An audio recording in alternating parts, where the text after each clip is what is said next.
और गीतांजलि तुम्हारे रिसॉर्ट में ठहरे हुए हैं? अभीरा हाँ कहती है। अभीर उसे तुरंत वापस आने के लिए कहता है, लेकिन अभीरा अभीर से कहती है कि वो कियारा को तुरंत पोलार हाउस छोड़कर आए, क्योंकि उनका अतीत बहुत अजीब है और अगर कोई गड़बड़ हो गए तो सबके जख्म हरे हो जाएंगे। अभीर अपनी सफाई देने लगता है, तभी मायरा बीच में आ जाती है। मायरा अभीर से बात करने लगती है। अभीर मायरा को जल्दी से वापस आने के लिए कहता है। मायरा कहती है कि आप यहाँ आ जाओ, हम सब यहीं हैं।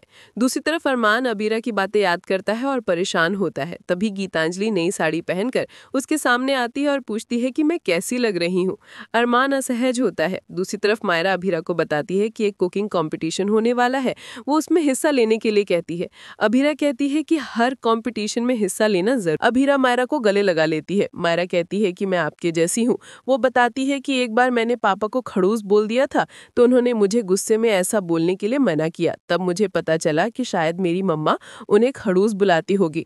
मायरा अभीरा से पूछती है कि क्या आप पापा को खड़ूस बुलाती थी?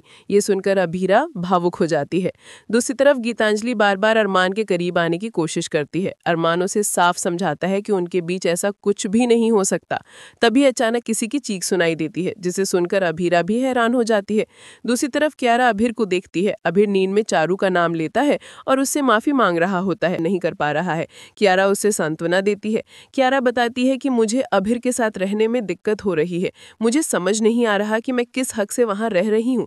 मुझे लगता है कि अभीर को मुझ पर तरस आता है, इसीलिए वो मुझे जानने के लिए नहीं कहते। तान्या कहती है कि शायद अभीर तुम्हें पसंद करने लगा हो। कियारा हैरान होकर कहती है कि ऐसा नहीं हो सकता, ये संभव ही नहीं है। वो चारू से बहुत प्यार करता है। तान्या उसे समझाती है कि शायद अभीर के मन में तुम्हारे लिए कुछ तो है, या फिर शायद मैं गलत हूँ। कियारा परेशान होती है। दूसरी तरफ अभीरा अपने दिल में अरमान और गीतांजलि को लेकर परेशान रहती है। वो कमरे का दरवाजा खोलने की कोशिश करती है और खुद से कहती है कि मुझे रोना नहीं है, मुझे सच को स्वीकार ही करना होगा।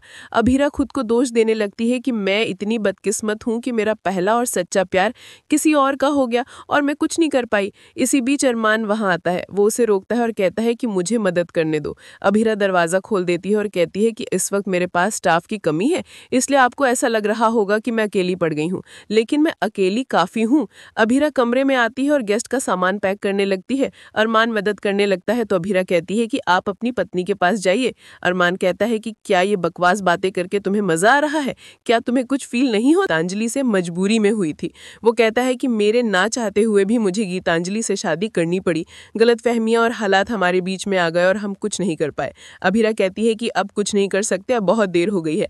अरमान कहता है कि मेरी मजबूरी समझो, मैं गीतांजलि से शादी कभी नहीं करना लाता है और वो जाने लगती है। तभी अरमान उसे रोकता है और कहता है कि मत जाओ, मुझे समझने की कोशिश करो, मुझे मजबूरी में गीतांजलि से शादी करनी पड़ी। अभीरा कहती है कि अब इन बातों का कोई फायदा नहीं है, क्योंकि अब कुछ नहीं हो सकता। अब हमारा एक दूसरे का हाथ पकड़ना भी बेकार है। अभीरा दुखी होकर वहां से चली जाती है। बाहर आकर अभीरा अकेले में टूट कर बैठ जाती है। वो भगवान से शिकायत करती है कि क्या मेरी जिंदगी कोई मनोरंजन का चैनल है? मैंने खुद को समझाया था कि शायद इतने सालों में अरमान गीतांजलि को पसंद करने लगा होगा, लेकिन आज मुझे पता चल रहा है कि अरमान कोर्ट में मुझे अपने दिल की बात